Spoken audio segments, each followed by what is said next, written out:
Olá, bem-vindos ao programa Embaixadores da Europa. Durante a campanha europeia, comprometi-me a criar um programa que permitisse aproximar os jovens das decisões que são tomadas na Europa e do que por aqui se vai fazendo.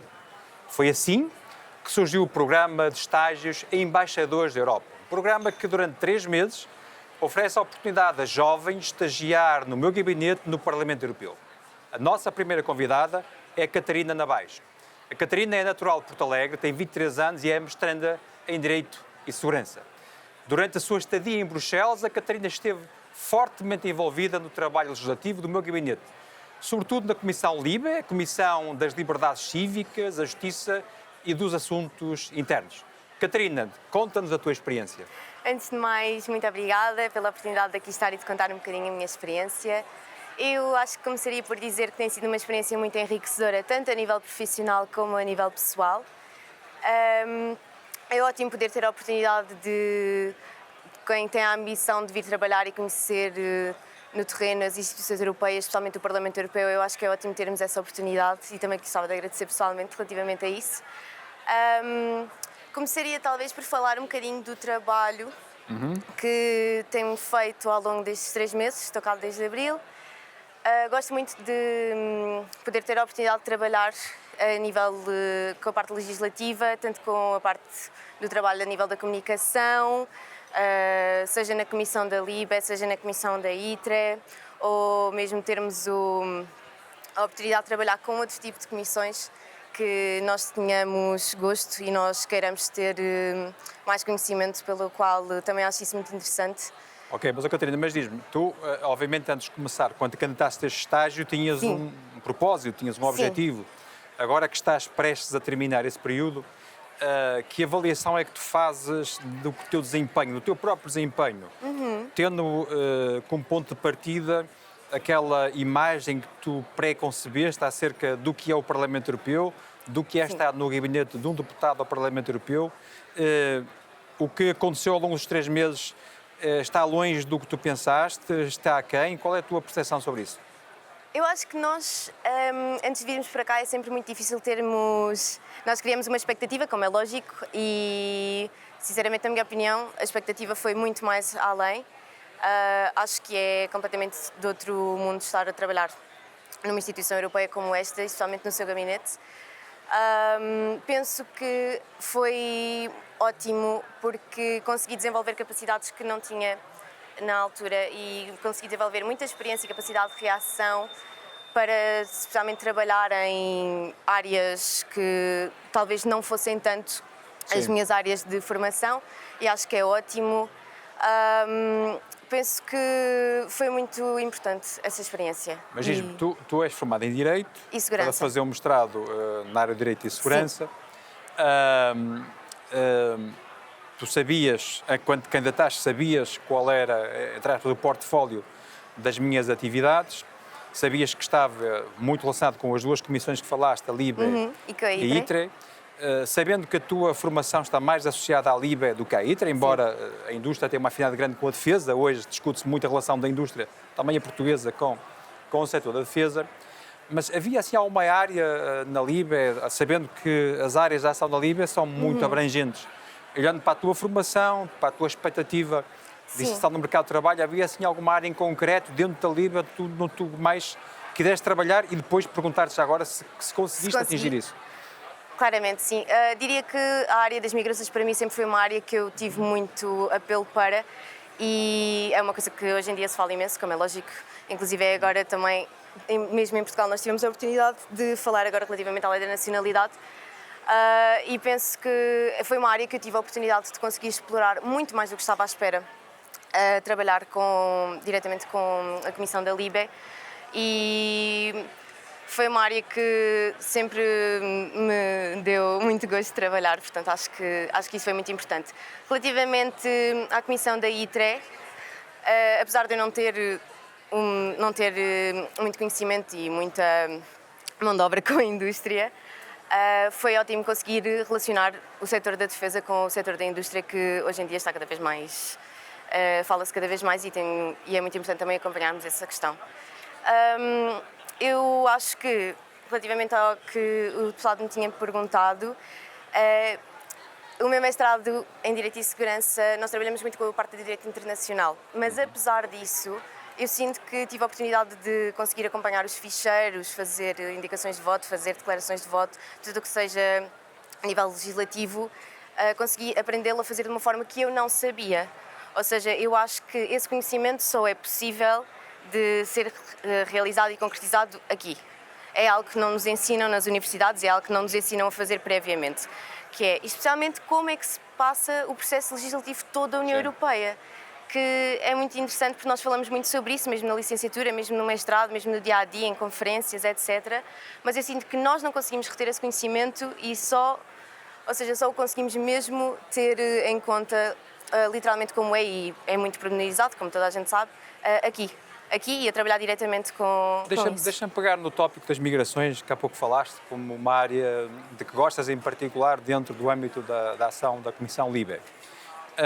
Tu que até tens uma atividade política, além das questões relacionadas com a tua área de formação e a tua perspectiva de ocupação profissional futura, tu achas que o que nós fazemos, ou estamos a fazer em Portugal neste momento, ao nível das migrações, das políticas migratórias, tem afinidade com o que está a fazer na União Europeia? O que tu conheceste nos dossiês europeus bate certo, entre aspas, com o que está a ser feito em Portugal? Sim, bate certo. Ou seja, eu sinto que o que está a acontecer em Portugal é simplesmente uma distância literalmente do que está a acontecer na União Europeia, é uma consequência. Porque sinto que isto é, neste momento, um caso a nível europeu e que se está a reter para o resto dos países, principalmente em Portugal, por uma má gestão que foi feita durante 8 anos, como é lógico, porque nós não tínhamos a capacidade para deixar entrar tanta gente da forma como foi feita. Desculpa interromper, queres dizer que nós em Portugal devemos ser mais restritivos do que tínhamos sido no passado, é isso? Ou seja, talvez não diria mais restritivos, diria que nós devemos estar melhor preparados para receber pessoas e não simplesmente recebê-las tanto porque, ou seja, é mau para quem vem e para quem também deseja trabalhar porque não tem as condições necessárias para o fazer da forma correta, e é também mau para quem vive em Portugal e para quem perde, por exemplo, relativamente à crise da habitação ou para quem a taxa turística, etc., para quem não consegue também depois viver bem em Portugal relativamente a essas más decisões. Eu acho que isso também são 2 casos importantes de nós termos em conta. A nível europeu, eu acho que se passa também um pouco exatamente o mesmo, que é, como é lógico, nós temos de estar sempre bem preparados para receber pessoas, a nível de imigrantes especialmente, e para estarmos bem preparados para o fazer temos que ter políticas públicas que sejam, tendo em conta o contexto dos nossos países europeus, que neste caso, Portugal, nós não o fizemos na altura e vê-se agora as consequências dessas próprias decisões que nós tomamos. Portanto, o que queres dizer é que as políticas europeias na área das imigrações já têm este perfil há muitos anos. Sim. E que Portugal é que se ajustou Sim. às políticas europeias. É isso que queres dizer então? Exatamente. Ok. Olha, dando um salto para a questão da indústria, para a relação entre a indústria e a defesa que tu referiste bem. O que tu pudeste perceber da participação que tiveste nas reuniões da ITRE, onde se falou bastante sobre a indústria da defesa, tu achas que Portugal está preparado para fazer esta adaptação a um novo setor, que é o setor da defesa? Achas que a indústria portuguesa tem competência instalada que lhe permita rapidamente começar a produzir dentro do grande âmbito que é a defesa? Acho que, tendo em conta por falar nisso, acho que agora o que o nosso primeiro-ministro disse na cimeira em Haia foi literalmente que nós estamos a conseguir preparar-nos para isso. O facto de nós conseguirmos chegar a 2% do PIB ainda este ano, quando nós supostamente só íamos conseguir em 2029 e agora vamos antecipar para 2025, acho que é uma ótima medida para conseguirmos alcançar essa estatística. Penso que, como é lógico, isto é muito importante perceber para a indústria europeia, o PIB, neste caso, é muito importante porque o PIB não é só reforço militar e armamento militar, que é às vezes o que nós temos que fazer, essa distinção. Quando nós investimos em defesa, é literalmente investir, aliás, é especialmente investir nos setores da indústria, nos setores que conseguem desempenhar as capacidades que são necessárias para Portugal estar preparado e para conseguirmos manter uma paz para o nosso país. Portanto, eu acho que o facto de nós aumentarmos e nós estarmos a investir cada vez mais em defesa é muito importante para o desenvolvimento do setor da indústria nesta questão, sim. Olha, deixa-me também retomar a questão do processo legislativo que tu falavas há pouco e que disseste que até tinha uma relação muito forte com o que tu aprendeste e que aprendes na faculdade, no âmbito da tua formação. Tu achas que o processo legislativo é um processo adequado, sabendo esta relação que entre a Comissão Europeia, o Parlamento Europeu, o Conselho Europeu, os chamados trílogos, a necessidade de haver consenso entre estes três níveis? Achas que é um processo ajustado ou achas que é um processo que merece reparos, entre aspas? Eu acho que tudo o que seja nível legislativo europeu, nós podemos sempre melhorar. Sim. Esse é um ponto que eu sempre disse e que tenho muito em conta, que há sempre capacidade de melhoria. Acho que é muito interessante quando nós vimos para cá estagiar, que nós não temos noção de como é que funcionam somente os trílogos e a parte legislativa toda e como é que são as relações entre as instituições europeias, que acho que foi o mais interessante que eu gostei de compreender. A relação justamente entre o Conselho e o Parlamento acho que é muito engraçada de perceber para quem está de fora que não tem essa visão. Mas eu penso que a nível legislativo nós podemos sempre melhorar, como é lógico. Agora, eu acho que as coisas estão feitas da forma correta neste momento para conseguir termos uma visão mais futurista para a Europa. Acho que sim. Acho que a nível legal nós estamos a fazer as coisas corretas. Acho que cada instituição tem a sua própria função e desempenha claramente a sua função de forma correta. E acho que é esse caminho que nós temos que continuar a seguir. Claro que podemos sempre fazer reparos, podemos sempre fazer melhorias, mas na minha opinião acho que estamos bem como estamos. Olha, eu sei que estiveste em Estrasburgo, tiveste a ocasião de acompanhar uma sessão plenária. O objetivo deste programa é também permitir que isso aconteça para que o estagiário acompanhe todo o processo legislativo, incluindo a fase final, que é a fase da votação em plenário, acompanhar as comissões, acompanhar as reuniões do partido, portanto, acompanhaste todas as fases do processo. Olhando especificamente para o plenário e sabendo das forças políticas que estão presentes, qual é a opinião que tens acerca das posições dos vários partidos ou das várias famílias políticas, melhor dizendo, dentro do Parlamento Europeu? A opinião a nível... Da relação entre os partidos, por okay. exemplo, se achas que há uma tendência para o crescimento dos extremos, se achas que os partidos moderados estão a dominar o debate europeu, se dentro mesmo se os chamados partidos moderados têm tido posições um pouco mais radicais do que era habitual. Qual é a tua avaliação política acerca da participação dos partidos no processo legislativo?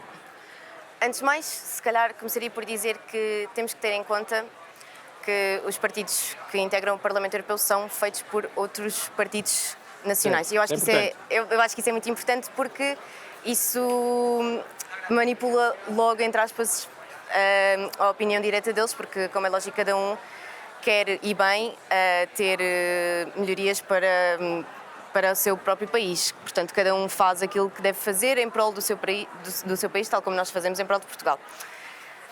E isso altera porque por exemplo, dentro do Partido Popular Europeu, nós temos o nosso caso do PSD e temos o caso do CDS, que são Sim. partidos que têm ideologias diferentes, que funcionam de forma diferente, mas que estão constituídos dentro do mesmo Partido Europeu. Eu acho que isso é importante começar por aí. Eu penso que nós, neste momento, estamos a nível europeu e nota-se perfeitamente em toda a Europa, nós estamos com uma tendência maior para os extremos, que, tal como eu gosto de dizer, eu penso que às vezes o espectro político não é uma linha, mas é sim uma roda e nós estamos habituados a que possa-se passar mais facilmente, por exemplo, de um partido muito moderado e muito centrista para um partido logo de extremo. Em vez de fazermos a linha toda, passamos logo de um para o outro. Isso tem a ver com o descontentamento das pessoas e como é lógico e como é que a Europa deve reverter isso, e especialmente o nosso partido, o PPE. Acho que temos que ter em conta todos os problemas que se estão a sinalizar neste momento, seja a nível das migrações, que é por isso que eu gosto muito deste tema, é um tema corrente, é um tema que nós temos que ter muita atenção e que nós temos que aplicar muitas políticas públicas para tentar melhorar esta situação, porque as pessoas estão descontentes. A nível da crise da habitação é outro tema que nós temos que ter muita atenção, e especialmente em Portugal, ou seja, todos os problemas também que nós temos a nível europeu depois vão-se transpor para Portugal, como é lógico. E o Partido Popular Europeu, neste caso, deve ter e tem tido ao longo do tempo uma posição muito moderada que nos ajuda muito a combater estes problemas Mas todos. diz-me, essa radicalização que falavas é preocupante do ponto de vista do futuro da União Europeia? Esta radicalização, na minha opinião, é muito preocupante do ponto de vista do futuro da União Europeia. Acho que é algo que nós temos que ter muita atenção e que nós devemos combater, e às vezes, especialmente no espaço mediático, que talvez não seja uma opinião assim muito generalizada, mas é uma opinião pessoal minha, que o espaço mediático não ajuda nesta questão. Nós temos que ter mais atenção àquilo que nós partilhamos e àquilo que nós vemos, porque quando se fala muito relativamente a um tema, esse tema, como é lógico, fica na cabeça das pessoas e fala-se muito na sociedade disso. Nós temos o caso do partido também um pouco mais radical em Portugal, e agora nós estamos a ver agora com o aumento das violências Sim. e com o aumento dos partidos mais radicais. Aquilo que se pode fazer e aquilo que nós temos que ter muito cuidado é, eu diria, dois aspectos, que é a desinformação. Sim. Estes partidos têm uma tendência muito grande para a desinformação e nisso já é um papel da sociedade combatê-la, e isso já muito também do espaço mediático.